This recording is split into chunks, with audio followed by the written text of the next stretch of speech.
I'm gonna show you guys this gentleman, this delivery driver. I got this video from TikTok. He's talking about the dangers of food delivery. You know, when we have the hand to customer, they need a PIN number. A lot of those customers, not all of them, but a lot of them, they've gotten issues. They've reported things. That's why they need a PIN. It's DoorDash protecting themselves from these fraudulent customers. Not all, but a lot, right? There's been incidents that have happened recently with DoorDash, drivers being assaulted. Some guy had like a trash bag put over his head. Apparently he referenced that. I'll show you this video in a minute. An Uber rideshare driver was pew-pewed recently. This can be dangerous work. I mean, the most dangerous thing we do is just drive every day as often as we do. But our meet and greets, our hand to customers can sometimes go sideways. And these apps saying in the TOS that we can't carry, conceal and carry, whatever, like, that's complete garbage. And I'm going to explain why, but I want you to listen to this guy's take on this real quick. I want to talk to all the delivery drivers that drive for DoorDash or Uber or any other service. Listen up, I got a danger.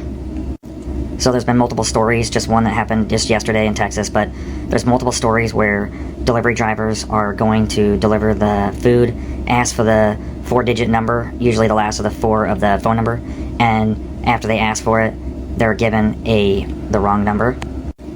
After they're given the wrong number, they are then assaulted to the point of the other day a delivery driver was shot by the person that refused to give the correct number.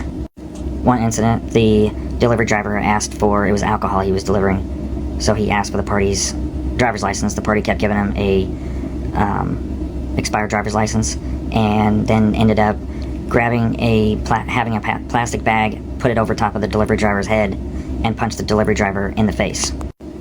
From what I understand, DoorDash and Uber Eats do not enforce and do not really want you to be able to carry but me personally, I would carry something with you. So again, I emphasize that you as a delivery driver should... All right, so this video is being done in fair use. I want to ask you a question.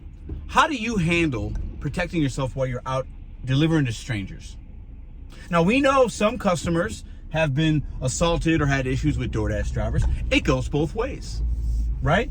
But if you're watching this channel, you're probably not one of those individuals that's going to be in the criminal mindset, right? Now, how do you protect yourself? Do you have mace, as he suggests in that video? Do you have some kind of pocket knife? Do you have a pew-pew? Do you have a... What do you do? Do you not work at night? Do you not go in certain neighborhoods? We've talked about this. There's certain neighborhoods I've been in St. Louis where I'm like, oh, I don't really want to be here. And it's usually during the day, even at night sometimes. And I don't really do that anymore, but I've done it hundreds of times. It's like, is this $6 order? Is this, even if it's $1,000, is it worth going there and having something happen? It really isn't. And if something happens to you, what's that old thing that they talk about? I'd rather be judged by 12 than carried by 6. Does it really matter if you get deactivated on any platform, but you had the means to protect yourself? If you ever have a hand to customer, or there's an issue, an argument, the ID doesn't scan properly, the person's mad, maybe they're intoxicated, maybe they're not, they're just, give me what I want, and you're like, I can't do it to you, and then they get aggressive, and then you get put in a compromising situation. Shouldn't you have something to protect yourself? Because sometimes walking away doesn't cut it. We saw what happened in upstate New York last year. I did a video about it. A guy shot a driver multiple times because he was just on his property and the guy was lost and lost signal and was trying to deliver an order. Now, that guy having protection might not have helped him, but maybe if they were face to face and the guy saw that he had something, maybe that doesn't give a customer, the boldness to do something to us. I don't know. But how do you protect yourself? We are delivering to strangers every single day. I would say, maybe if you do 100 deliveries, there's 2 or 3 customers that you might know because you've been there before, you have pleasantries. Those are different. Those aren't normal. Those are regulars. It's different. Those are great situations to be in. But a lot of the times, we are delivering to people we've never been to their house, the porch light ain't on, God forbid you knock on the wrong door because the GPS took you here, or the customer put in the wrong address, you knock on a stranger's door, they're not expecting something, and then you're there. How do you protect yourself? And should the apps allow us to actually carry things that are legal in a legal way while we're doing our independent contractor work? Because if we're not employees, why do we have to abide by those kind of rules? As long as the state or the city I live in is telling me it's okay, and I've done all the necessary things, I have the paperwork, I have the proper training, why can't I do that? The other side of this is, do we really want DoorDash and delivery drivers walking around with that on them? Because then if they're feeling some kind of way, maybe they're more emboldened to do something. I don't know. It goes both ways.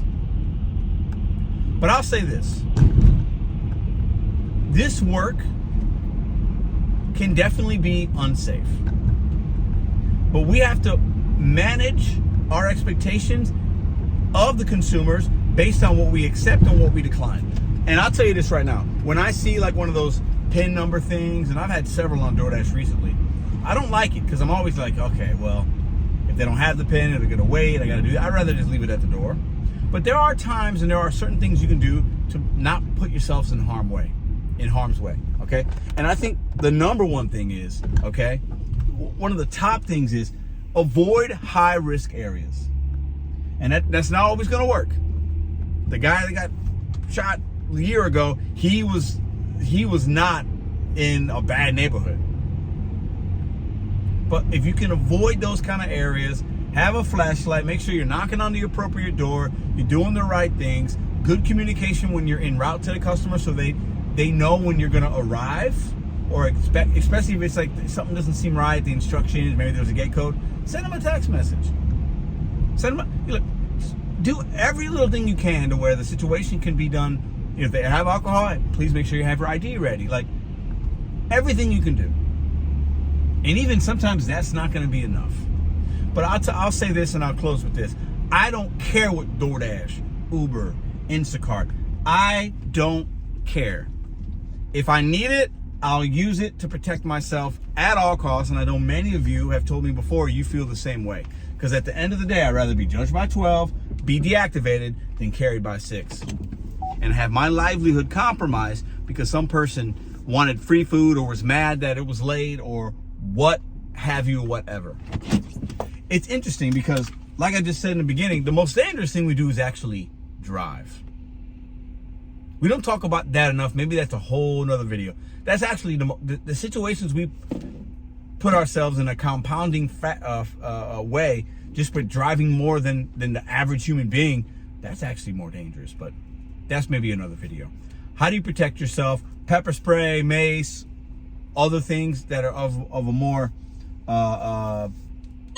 finite, way of handling a situation. But I'll say this really. If you feel unsafe doing this work, you shouldn't do it.